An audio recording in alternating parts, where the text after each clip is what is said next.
So hello and welcome everyone. It's my great pleasure to host Sarj Wadani from EPFL today.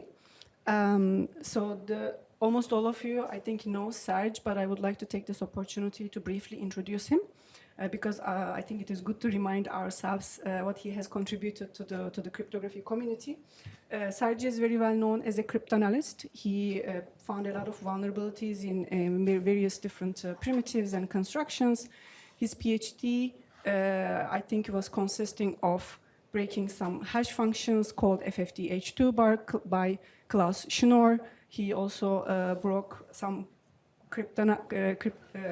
public key encryption scheme proposed by Shor and Rivest, and he broke the reduced version of MD4. And then later on, he introduced the notion of padding oracles, which was actually used to break TLS 1.2 and led community to continue working on TLS 1.3. He has done a lot of cryptanalysis work, but also he has been known as the pioneer of symmetric key provable security, specifically in the symmetric key cryptography. So what he did, actually, he developed the notion of, or the theory of decorrelation, which is not super known, but it was a big deal back in the times. I guess this is what I hear from people mostly.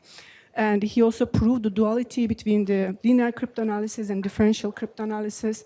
He has been also one of the participants of the AES competition, where he, I think, was the only block cipher proposal where he talked about provable security in the sense of, protecting against large set of attacks instead of saying, oh, we are good against this attack, we are good against that attack. So he made a very good proof that covers lots of things. He also had a lot of impact in industry, as far as I know. So recently, Apple started using his short authentication strings idea, which is a way to authenticate public keys. And another thing maybe not widely known or known by few people is that in 2020, Microsoft Crypto API library actually introduced a vulnerability for the attackers to take advantage of the not very well taking care of the signature verifications. Essentially, the contribution that Sarj did was to the attackers. So the attacker exploited his idea that he introduced in 2004 in his paper of digital signature schemes with domain parameters, where he essentially said that domain parameters such as the elliptic curve, the description elliptic curve, has to be part of the public key. Otherwise, the public key verifies against different curves, and the attacker essentially used that to exploit the library. So Sarj is a very humble and very reliable person, in my opinion. I have been working with him for 10 years, and I hope to continue working with him. I'm learning a lot from him. And he cares deeply about scientific rigor. Before I give the microphone to him, I'm gonna say two things that he kept repeating me for 10 years. The first thing is that ask your questions, better to be clear than making assumptions. The second thing he kept telling me is speak up, specifically when science is at the stake. And he's a really, I think, influential person, in my opinion, for scientific rigor. Without further ado, I'm going to give it to Sarj. Thank you for joining again. Okay. Thank you very much, Betul. So thank you for the introduction. So now I feel a lot of pressure. So thank you also for giving me the opportunity to present my latest work, which kept me busy. So it's about fair exchange. So it's not something new. So that's some work I did together with a new startup company. I'm involved in the creation of this startup company. It's called CIMA Science. And we are working on the problem of fair exchange and try to implement it. So first of all, so what is a fair exchange? So it's a very old problem. So imagine that Bob is going to the fish market and wants to buy some fish to Alice. So Alice is selling fish. So for instance, he wants a sea bass. So X is a sea bass, and Bob is willing to pay. So they agree that they would exchange the sea bass against some dollars. After the agreement, essentially, Alice gives a sea bass to Bob. Bob gives the money to Alice, and after that they're happy and they leave after the transaction. So that's an exchange, and when you are in a fish market, this protocol is very nice because, for instance, if after receiving the fish, Bob tries to leave without paying, then maybe Alice can run after Bob and they can solve the problem by brute force methods. So this is normally secure in a fish market. Now, when we try to do it online, it's not the same at all, because if Bob decides to interrupt the transaction after receiving the digital fish, there is no way to run after Bob.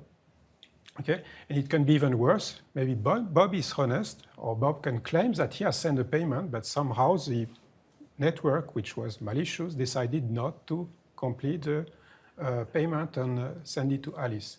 So in that case, we don't know who is correct. We don't know if Alice was honest, if Bob is honest. So the prior of fair exchange is to make somehow the exchange of the fish against the payment atomic. You don't want to be able to dissociate the transfer of the fish with the transfer of the payment. So we want that either all the honest player receive what they expect during the exchange, or no honest player disclose what was meant to the counterpart. So we want the exchange to be atomic. That's a description of the fair exchange problem. It has applications, so obviously in a fair commerce. So if you talk about selling fishes, there is a clear application for that. It has application also in a fair certified email. Fair certified email, you want to exchange essentially the delivery of a mail against a receipt. So you want you want Bob to sign a receipt saying that he has received the mail, no matter what is the content of the mail. So it has to be a non-reputable receipt, and you want this exchange to be atomic. You don't want Alice to get the receipt without delivering the mail to Bob, and you don't want Bob to get the mail without giving a receipt. You also have application with contract signing. So you want, for example, two participants, Alice and Bob, to sign a contract, and you don't want anyone to be able to leave the transaction with the signature of the counterpart without signing themselves. Okay? You have many other applications. So let's give some background about fair exchange, and we will start by a bit of formalism, because apparently I said that we have to be precise. Okay, so we start by some private input. So Alice has some input X, Bob has some input Y. So imagine that X is a fish, Y is some money. And these inputs, these private inputs, X and Y, they are characterized by some description. So Alice claims that X has a description dx, and Bob is interested to receive something which has description dx. So dx is the image of X by some kind of description function. So we will have a description function, maybe a hash function, whatever. So here, dx could mean that X is a CBUS of whatever ways, and dy is a description of Y. For instance, dy could be the characterization that it's valid money and that it has this amount of money. So I don't know how. What would be the price of a CBUS here in Redmond? No idea. The order of magnitude. I don't know. Okay. $50. $50. Okay.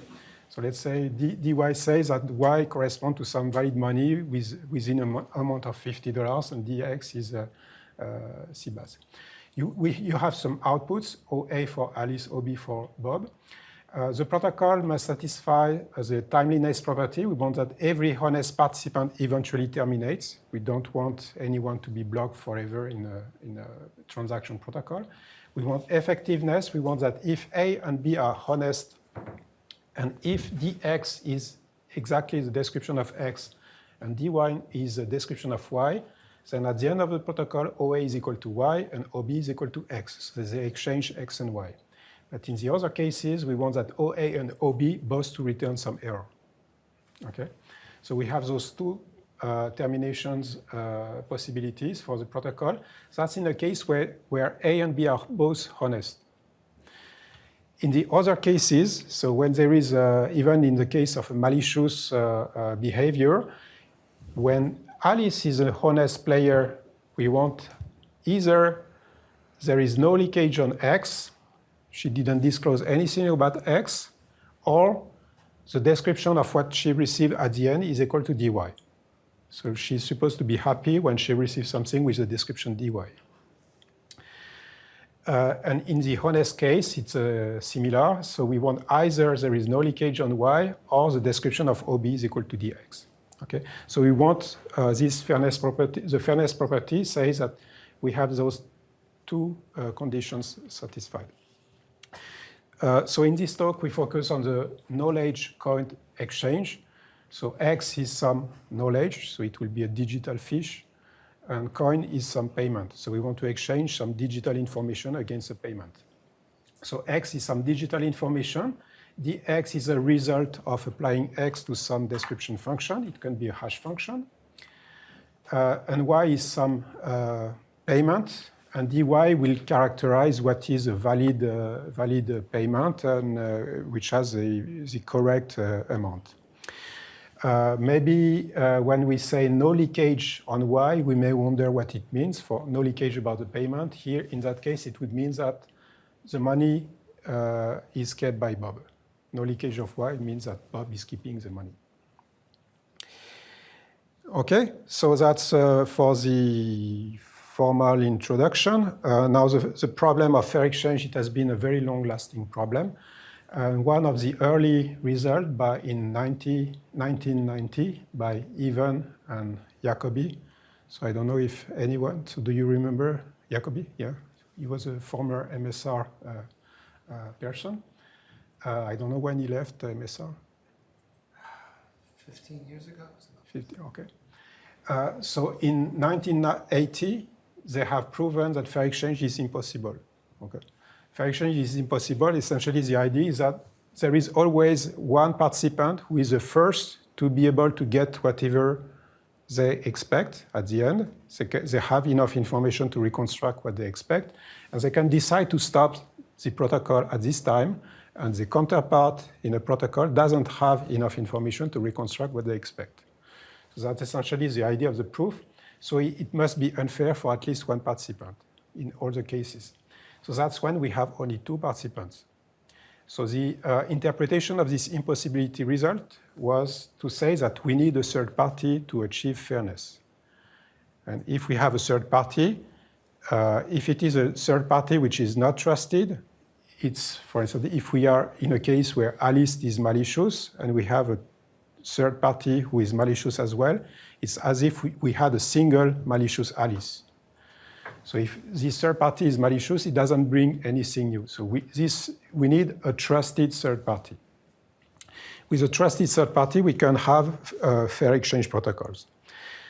Now, if we imagine that we can rely on a trusted third party, the problem of fair exchange becomes trivial because we can have this protocol where Alice gives X to the trusted third party, Bob gives Y to the trusted third party. The trusted third party verifies that everything corresponds to the description, and then a trusted third party redistributes Y to Alice and X to Bob. Okay, the problem is trivial. So that's back in 1980. So you may wonder why we are still talking about it. So it's because trusted third parties, they are very complicated, it's not always available, expensive, and we want to do something better. So in the late 90s, people start introduce the notion of optimistic fair exchange. The notion of optimistic fair exchange consisted of saying that we will have a protocol which may need two phases, the optimistic phase and maybe an additional phase which is a dispute resolution.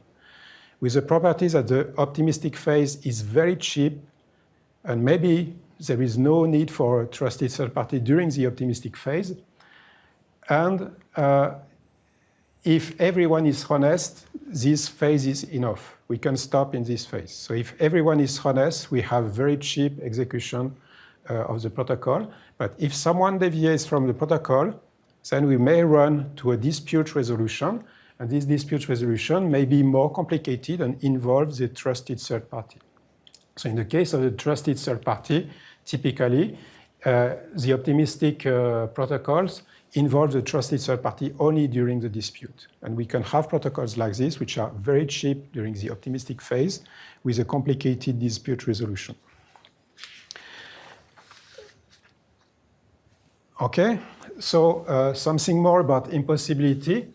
In 1999, some people have proven essentially the connection between fair exchange and consensus. They have proven that if we build a fair exchange protocol, then we can build a consensus protocol out of the fair exchange. And you also have some kind of impossibility result for consensus. In 1985, there was a FLP theorem saying that consensus is impossible under some conditions. And therefore, fair exchange should be impossible as well. But okay, so if we satisfy the condition, but outside of this condition, maybe it's feasible. But we know now that consensus protocols are very complicated. So it's not so easy to achieve a consensus protocol. So this result somehow means that the complexity should be the same for fair exchange protocol. So now the question is, instead of trying to develop a protocol which is very complex, why don't we use implementation of the consensus protocol? Because we know that consensus has been implemented. You have many infrastructure which are doing consensus many days, many times per day on a global scale, like the Bitcoin infrastructure or the Ethereum infrastructure. And those infrastructure could be used to do some fair exchange. So that's the idea we want to go to. So what can we do with an infrastructure solving consensus? Typically, we can have smart contracts. A smart contract is some kind of trusted execution platform, but unlike the trusted execution platform which exists in hardware, in microprocessors, those trusted execution platforms are extremely expensive. They are very expensive. Every time they run something, you need to spend some gas. You need to pay for the gas. And they are extremely slow. So it's a very inefficient platform. So that's bad news. The good news is that it's very trusted. It's immutable. It will do only what it has been programmed to do. And you cannot revert the computation. Once the computation is done, you cannot claim that it was not done. You cannot undo it. So it's immutable. There is another bad news, is that it's fully transparent. So a smart contract does execute some code in a total open environment. Everybody can see what this platform is doing. And in particular, this smart contract cannot manipulate secret. It cannot use secret keys because everybody will see the secret key when it uses the secret keys. So a smart contract is a trusted execution platform which cannot sign, otherwise everybody would see the signing key, and which should not receive any private information, otherwise everybody would see this private information. Okay, so that's the kind of trusted third parties that we want to use. So you see the difficulty now is that you cannot use the protocols that we suggested here, like give everything to the trusted third party, because at this stage here, so Bob can see the X sent to the TDP and just take it. So Bob can see it, take it, and leave without paying. For the payment, it's another story, because once the payment is done, the infrastructure in a blockchain is making sure that the payment cannot be undone. Okay? But for the digital information, you can steal it from the smart contract. So you cannot directly use this type of protocol. Sam, can I just ask, what assumptions are you adding for immutability? Is that trusted honest majority? So that's blockchain, whatever the blockchain is achieving. So I think that in Ethereum, you need a trusted majority of the stakes. this kind of thing, yes. So it depends on what blockchain infrastructure you're using. So it's a property coming from the consensus. So, but in this presentation, we just assume that the consensus works, it's secure. Yes? So when you're exchanging like some digital good for money, are you assuming that that's this, whatever the underlying cryptocurrency is, or is it like flexible? It's in a cryptocurrency, yes. So it wouldn't generalize to like exchanging other digital goods or anything else? Is your scheme like specifically for good versus Okay, cryptocurrency? so precisely, we want to transmit some digital information which is characterized by functions that we can implement. So we cannot say, I want to exchange a CBAS against something. But I mean, can you say, could you exchange two digital files, or it has to be Yes. currency on one side and file on the other? No, it's one file against a payment. Yeah, and one file against another file, it's more complicated, much more complicated. So we are in the simple case of knowledge against a payment in cryptocurrency. So Yes? are you trying to design for the optimistic case, or? Yes, so I will come back to the solutions that we have. So what do we have? Essentially, there exist two approaches which already exist. So one approach is based on zero knowledge. So I will briefly go through zero knowledge. And the second approach on which we focus is the optimistic approach. So let's first look at what we can do with zero knowledge. So the idea of protocols based on zero knowledge is the trivial idea using a trusted third party, except that we have to make sure in which order we are doing this. So we do it by first having the buyer to pay, to deposit the money in a trusted third party. And then we can, so the vendor can see that the payment has been made on a smart contract. So the vendor doesn't have the money yet, but can see that the money is there.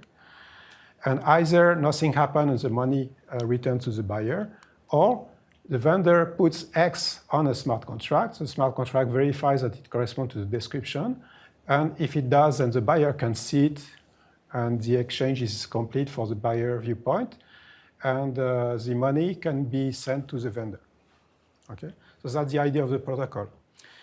But it's not so simple. So it's very secure, so it works. There is a problem with privacy because now everybody can see X. It's not only Bob who can see X, but everybody else. So you have problem with privacy. And for the complexity, it's also a big problem. If X is a file of, say, 1 gigabyte, you cannot put 1 gigabyte on a blockchain and expect a smart contract to do some processing to verify that this 1 gigabyte is correct. So it doesn't work. It works for very small information. So one idea, which is the idea used by ZKCP, Zero Knowledge Contingent Payment, is to reduce to the problem of exchanging something small. So how it is done?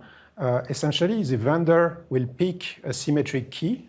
The vendor will hash it, and then encrypt X with this key to obtain a ciphertext. And then the vendor will send the hash of the key, the ciphertext, and a zero knowledge proof of knowledge of X and K, such that the hash of K is H, the encryption of X under key K is CT, and the description of X is DX.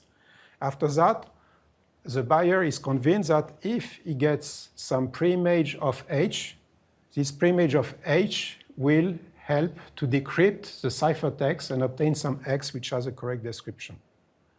Okay? So now the problem boils down to exchanging a preimage of a hash against a payment. And then we can use the idea of the previous slide, put the money on a smart contract, and then put the key on a smart contract.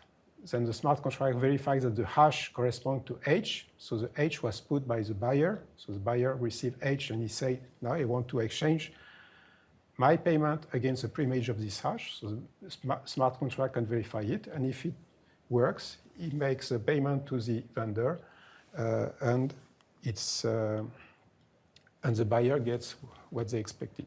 It's secure. Now there is privacy because also anyone can see the key in a smart contract. This communication here, it can be done privately between the vendor and the buyer. So the ciphertext can be sent privately. It means that we encrypt the ciphertext a second time. So for observers, the observer will see the key but will not see the ciphertext. So X is safe. And for the complexity, so now for the complexity in terms of gas, it's very nice. The smart contract only has to receive some small key, a symmetric key, and to verify the hash of this key. That's something which is reasonable. But the complexity goes here to the zero-knowledge proof. So it's a more classical complexity. So now if you have some file of 1 gigabyte and you want to have a zero-knowledge proof like this, I guess that you're familiar with zero-knowledge proof, it won't be so easy. Okay. So, and this type of protocol was improved. So last year at CCS, there was a presentation of a new protocol, which is based on this idea, where essentially they use a very specific hash and a very specific encryption and a very specific description. Okay? So the description that they use is a polynomial commitment. The hash, it's something which is derived from their construction, I don't remember. And the encryption is some kind of verifiable encryption. So here you have some kind of verifiable encryption which starts from the description of X and which returns many things. So VK is some kind of hash of the key. So the key is something created during this verifiable encryption to obtain the ciphertext. And you also have a proof so that the buyer can verify the proof. And the smart contract will only verify the key with this VK. So they have some kind of construction that they call it a VEC. It's some kind of verifiable encryption. And with that, what they reported is that, okay, so first, the description function that they use is based on this vector commitment KZG. You cannot use another description function. The amount of gas that they need to run the smart contract is something as 300,000, which is something which is very reasonable. So I think that when they did the estimate last year, they obtained something like $10. So maybe it's not so cheap, but it's still reasonable, $10. So if you want to buy a digital fish of $50, so maybe that's the overhead. But nevertheless, the gas price has dropped a lot, and I did the computation yesterday, and I obtained 20 cents. So here that represents a cost of roughly 20 cents for the gas price. So they didn't specify the gas amount that they need to deploy the smart contract, but that should be something within the same order of magnitude. And they reported their performance to exchange some X of 128 kilobytes. That's very small, 128 kilobytes, and they obtained this complexity for the vendor and the buyer. So the vendor needs to spend 89 seconds to create the encryption and the proof, and the buyer needs 34 seconds to verify the proof. So it's very long, and the complexity is linear in the size of X. So for the size of X, here you can see that it's very small. If you try to estimate how much it would cost for 1 gigabyte, it would take 3 days of computation for the buyer. Okay? So that's not something which is reasonable. Maybe one good news is that the vendor can amortize the cost if he wants to sell X to many buyers. Okay? The proof has to be done only once. So that's the only good news here. Otherwise, the complexity is quite a lot. So that's for the techniques based on zero knowledge. And now for the optimistic approach. So we have a protocol called OptiSwap. OptiSwap is an optimistic protocol, and it works in 2 phases. First, there is the optimistic phase, where essentially the vendor will pick some key, hash it, encrypt X, so X will be cut into pieces, and all the pieces will be encrypted. And you send the ciphertext to the buyer, and the buyer doesn't have anything to verify. He just receives the ciphertext, and it's some symmetric encryption. It's nothing complicated. And in addition to this, the vendor put in a smart contract the hash of the key, the description of X, and also some kind of commitment on the ciphertext. And this commitment will be a hash obtained by a Merkle tree hashing. So you put all the pieces of ciphertext in a Merkle tree, you take the value of the root, and you put this root in a smart contract. So the buyer can verify that this R is correct because the buyer has received CT and can do the same computation and verify that R is correct. And if it is, then the buyer will make the payment to the smart contract. The vendor will verify that the payment is made, and either nothing happened and the protocol aborts by returning the money to the buyer, or the vendor puts some key on a smart contract.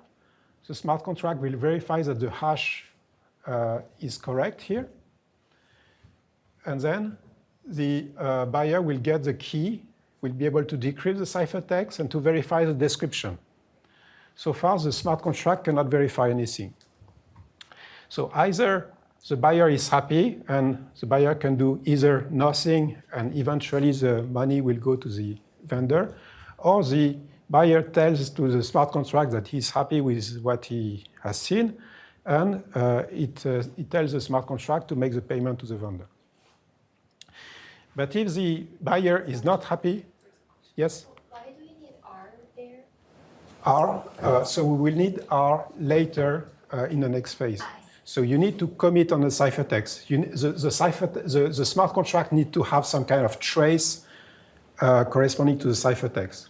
Because later, the vendor will claim, I've sent you this value, and the smart contract needs to verify. This is why we use the Merkle tree. Thank you. So if he's not happy, then he must launch a dispute protocol. If there is a dispute, so the money will be frozen, and we go to the dispute resolution, which is more complicated. So let's see how the dispute resolution works. So assume that we have implemented the description function in a form of a circuit. So we have a computational circuit where the leaves of the circuit are the xi's, the pieces of x, and the root, the value of the root is dx. So let's say that the root is node A. At the beginning of the dispute, the vendor claims that if he evaluates the circuit on x, the value of the root is equal to dx, but the buyer claims that it's not the case. So the vendor claims that the value of this node is something, and the buyer disagrees. Then the vendor, okay, so if you look in the circuit, then this node has two sons, let's say B1 and B2. The vendor can claim the value of B1 and B2. The smart contract can verify that if we take the claim value for B1 and B2, and if we apply the gate which is on this node, you obtain the claim value val A. And if it is the case, then the buyer must say, so since the buyer disagrees with this value, he must say on which value he disagrees. So maybe he disagrees with both values, but he has to sell at least one value on which he disagrees. Let's say he says, I disagree with the value of B2. Then we can iterate and open the sums of B2 and iterate until we reach a leaf. So we'll have a number of iterations, which is linear in the depths of the circuit. So, yes? In here, there is no one malicious, right? Who is, when the dispute resolution is done, someone has to claim the other one is malicious, right? Yes, okay, so Should they be in a, like, here I'm describing what they should do if they are honest. But we already know that someone is malicious, so maybe someone is deviating, and we don't know who.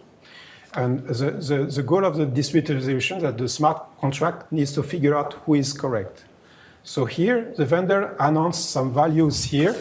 It doesn't matter what strategy the vendor is doing. The smart contract verifies it, and the buyer is doing the same computations. And they essentially try to reach a leaf on which they disagree. It doesn't matter what they do exactly, but at the end of the protocol, they will reach a leaf, and essentially, the vendor will claim that the value of this xi is equal to v, and the buyer will disagree. who pays for the smart contract? Okay, so maybe I will come back to this. Okay. That's a good question. So yes, so the price of the smart contract is also a concern. But here, let's look at how it works by assuming that the blockchain is free. So here, when we reach the leaf, so the vendor will claim, here is the value corresponding to xi in the ciphertext. The smart contract still doesn't know what is a ciphertext. So now the vendor say the piece that he had in a ciphertext, and he also prove it with the Merkle tree that he used before. So here, this is where we need the R value. So the vendor announced the value of CTI and proves it, the connection with the R which was sent here. And then the smart contract can decrypt the CTI and verifies that it matches the claim value V. If it is the case, then the smart contract decides that the vendor wins. Otherwise, the buyer wins. Okay? So that's how we resolve the dispute. And we can prove like this that the protocol is fair. Like a honest participant cannot be deceived by this protocol. So now the complexity depends on the depth of the circuit. So it really depends on what circuit we implement. So remember that this circuit implements the description function that we use. So if the description function of X is a hash, so what the author use is that they use a Merkle hash. So they use a description function which is a Merkle hash of X. So if you want X is A, B, C, D, the circuit will look like this. Okay, it's a very nice circuit, very balanced. And in that case, the depth is logarithmic in the size of X. If we use SHA-256, then the circuit looks like this, and it has a depth which is linear in N. So in that case, the complexity is terrible. So here it's logarithmic, here it's linear. Okay, so the performance of OptiSwap are here. So for the description functions, they must use a Merkle hash. They don't have or anything which will get a balanced circuit. The amount of gas they need for the smart contract has the same order of magnitude. So here there is a cost for the deployment and the cost for running. It's actually cheaper than the FDE. So that's for the optimistic part. And for the dispute resolution, you need some extra contract. Here, 2 million gas to deploy and 2.5 million roughly of gas to run when X has 1 gigabyte. So now we can work with 1 gigabyte. And the amount of gas we need is not too crazy, and it works. But we need to use the Merkle hash, and we don't have so much freedom on the description function. If we try to use SHA-256, the cost will be multiplied by 700,000. So that would be n over log n. Okay? And that would be an insane price. So here come what we did. So what we did is that we built on this protocol to have something better, hopefully. So that the SOX protocol. So SOX is SOX. So X is for exchange. So it's a knowledge coin fair exchange. O for optimistic. Now we have a better dispute resolution. It's better in the sense that the complexity is logarithmic in the size of the circuit and not only linear in the depth. So, and whatever the circuit, so it's universal. You can use whatever description function you want. And the complexity will be logarithmic in the size of this circuit, even if the circuit is completely imbalanced. And the S is for the notion of sponsor, so it answers the question, who is paying for the smart contract? Okay, so we'll come back to this. The notion of sponsoring is to favor economic inclusion. So how does it work? So the idea is very similar to OptiSwap. So first we need some agreement, some preliminary phase where we agree on some terms of the exchange. The agreement must include the description function, typically the circuit that we will use, and the amount to pay. So we will commit to the description function, and the price of the transaction. We will encrypt it with symmetric encryption with a random key. And then we will have a commitment. So it's a commitment on a hash of the circuit and a hash of the ciphertext. So now we will put the description of the circuit in a Merkle tree to obtain this hash, and the ciphertext in another Merkle tree to obtain this hash. And we will commit to those hash. And we give also the opening information to the buyer so that the buyer can verify that we commit to the right thing. So we commit to CT, we commit to the description circuit.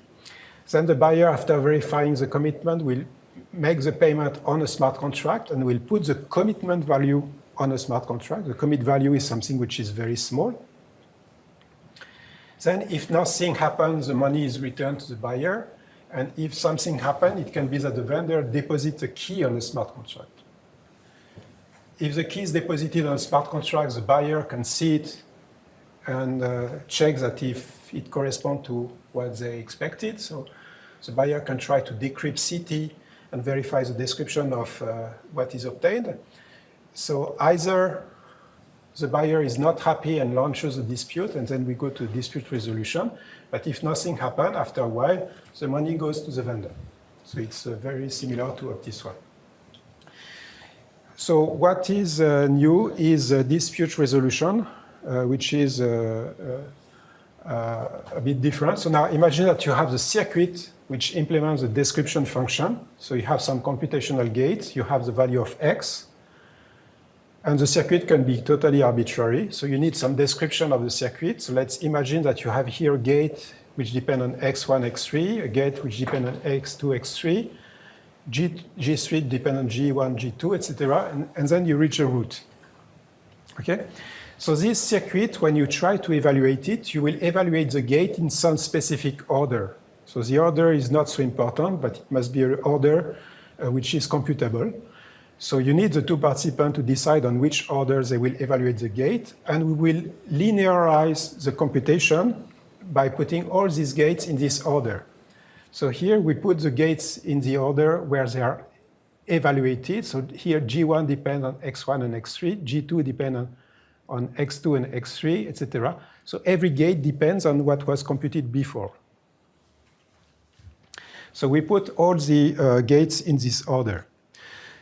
Okay, so now the idea that we had is that we put all the values that we computed until the gate Gi in some accumulator. So we will use some cryptographic accumulator to obtain a value Wi for every index I. So Wi will kind of commit on all computation which were done until the evaluation of Gi.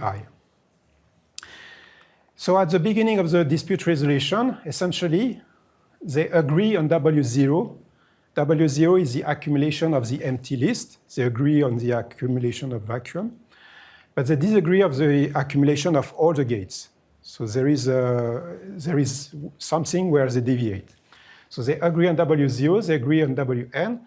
And in this protocol, the buyer will say, OK, so I will claim what is the value of Wn half. And the vendor will either agree or disagree. So if the vendor disagrees, so now they agree on W0 and they disagree on Wn half. So the buyer can claim the value for Wn over 4. And maybe the vendor agrees. So now they agree on Wn over 4. They disagree on Wn over 2. And they can continue by cut and choose. Yes? What is your definition of an accumulator? The accumulator, it's a cryptographic accumulator, and we can use, again, a Merkle tree, for instance, or RSA accumulator. It has to be like deterministic, I guess. Yes, exactly. Yes. So we use a deterministic accumulator. Is it, I'm just trying to think, like, is it different from just a hash? It's some kind of hash, yes. Can I just think of it as a hash, or do you need extra? You need some extra properties. What you will need at the end, so maybe let's see what is happening. Or something, the elements, or associativity of some sort. So in the end, you will have to claim many things. So when you reach a point where you agree on everything until the gate Gi -1, and you agree on what is Gi, you need to prove you need to disclose what is happening on this gate. You need to make the consistency of the value of the sun with what is inside here, and you need to be able to prove that Wi is obtained from what is obtained in Wi minus 1 by just adding one more value. And you have that. So it's some accumulator where you need this extra proof. And you could always do that with a hash function just by revealing all the inputs, but you want to make sure. So if you have a hash function where you can say that the hash of everything minus one piece plus the last piece gives the hash of everything, then it works, yeah. Okay, so that's our dispute resolution, and then we implement it. So we have a amount of gas which is maybe a bit more expensive, but which is very similar. It's a bit more expensive because we wanted it to be universal, and I think that we've missed some optimization here. When we run the verifier on the buyer, okay, it's a bit slow here, so we tested for 4 megabytes, so that's the maximum we could try because we implemented everything in a browser. So it's implemented in JavaScript, which is not super fast. So you can see the result here. And we were limited by whatever the browser is able to handle as a file. So we tested it up to 4 megabytes, but when we want to test with 1 gigabyte, we have to implement another client.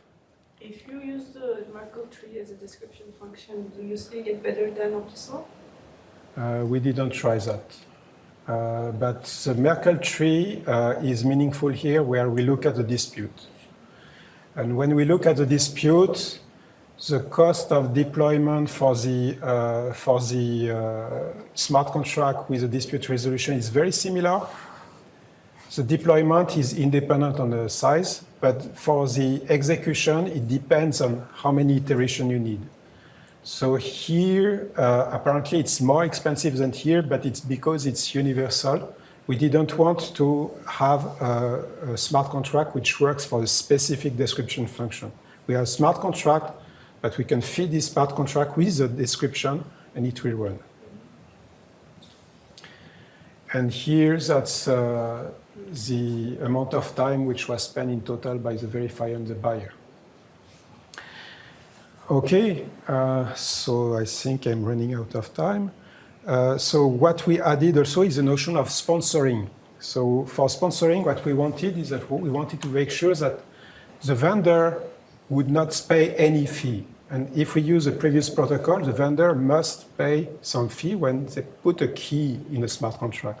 When you put something in a smart contract, you need to pay some fee for this message. And we don't want also the buyer to pay any fee if, for some reason, the protocol terminates and aborts. Okay? We want the buyer to be able to spend the money to receive some X and not to spend any money if it doesn't work. So for that reason, we introduce the notion of sponsors. So now the sponsor will pay for the fees of the transaction on the blockchain. We will have several types of sponsor. We'll have an optimistic sponsor. This optimistic sponsor is the one taking risk. There is nothing for free here in the blockchain. Someone needs to pay for the transaction, even if the protocol aborts. So if we don't want the vendor to pay and we don't want the buyer to pay, someone else needs to pay. So that would be the optimistic sponsor. So this optimistic sponsor is paying by default all the transactions which happen here during this smart contract. So this input, and this input, there will be paid by a sponsor. So it's not a big amount, but it's paid by this sponsor. And this sponsor is taking risk. So he's investing this payment, and in exchange, he has a promise to receive some tip if the exchange succeeds.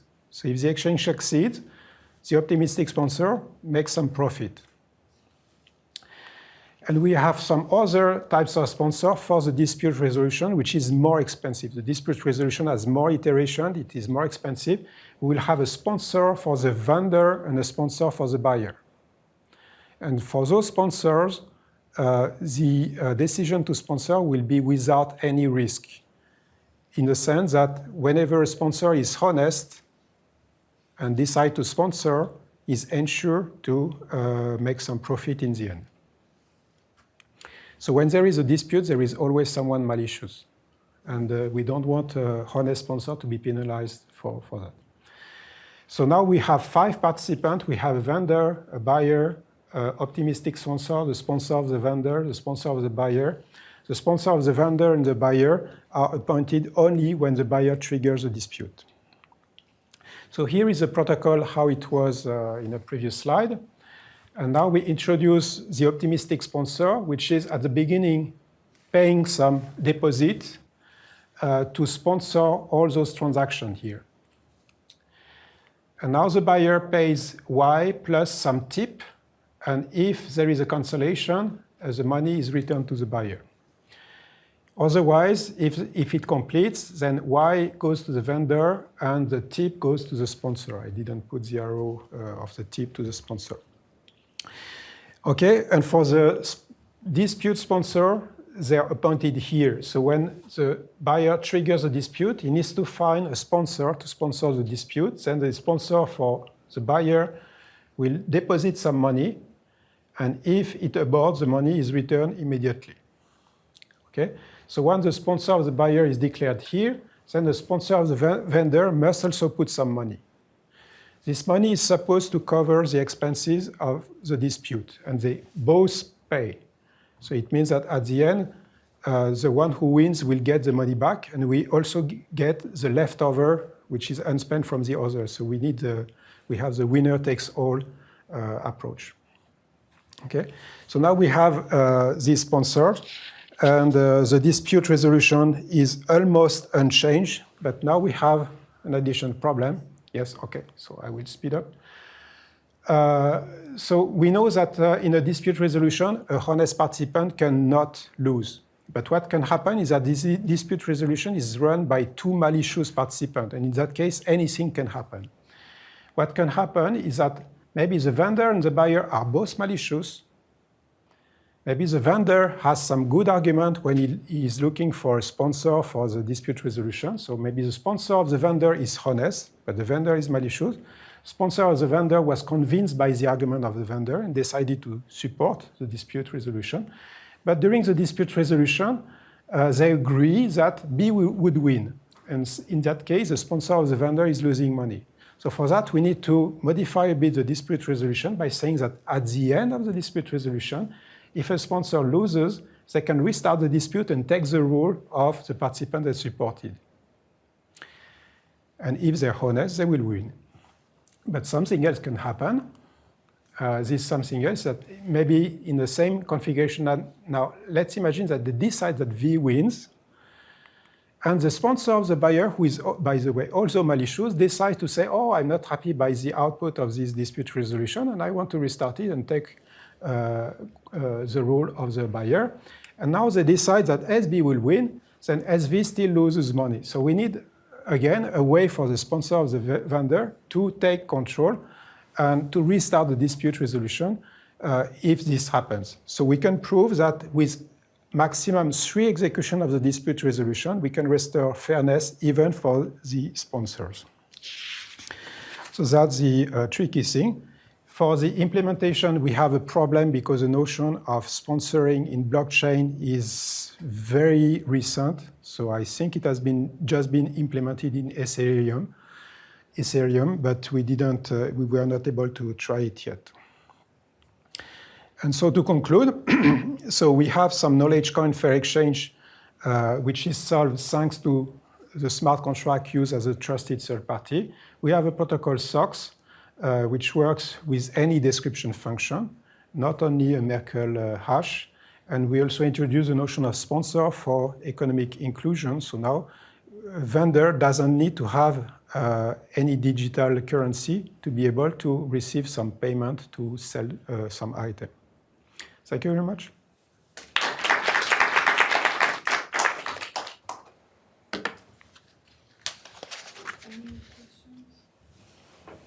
Is the dispute protocol, like, does it work with any other domain, or is it just specific to this fair exchange thing? So actually, that's a very good point. So this is a description of the protocol in the case of fair exchange, but this type of dispute resolution is used in some other contexts, like for instance, for smart contract offloading. So you have, like for instance, the L2 layers, the L2 blockchain layers. They want to reduce the fees that people pay for transactions on a blockchain. And the idea is that they don't want to put everything on the L1 blockchain. So they want to do everything executed by normal participants, normal computers. But if someone is malicious, he can claim something which is wrong, and he has there is a disagreement on the execution of the smart contract in that case. And they need to restore with a dispute resolution. And the dispute resolution is used in that case to restore a dispute in a smart contract offloading. And it works in a very similar way, so that's what is done in the Arbitrum blockchain. Yes? So I was struck by how similar what you designed looks like credit card transactions with two parties, a period where you may have a dispute, and then the ultimate settlement, right? Because when you pay with a credit card, at least in the US, it's not effective immediately that the money is moved. You have like some time. Mm-hmm. And it seems more like a better version of the credit card system, or at least one with like more formal dispute resolution processes. Yes. Was that an inspiration, or is it just a coincidence that it looks like it? I think that the analogy with credit card is a bit problematic, because with credit card there is a central authority. Yes. And usually we trust this central authority. Okay. And here we don't have this central authority at all. So essentially the central authority will decide who is right. So if we say, no, we didn't make the payment, we have to contact this central authority. And based on some risk analysis, so the central authority will say, oh, I don't want to look into this, and I will just refund the customer. Or they will say, no, give me a proof. So because people are supposed to be responsible for the payment of their credit. I don't know about the US, but at least in Europe, we are all responsible for whatever happened on our smartphone, our credit card, if we are under attack, so we are still responsible for that.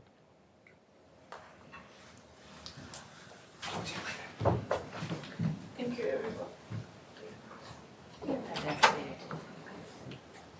Okay, so thank you very much.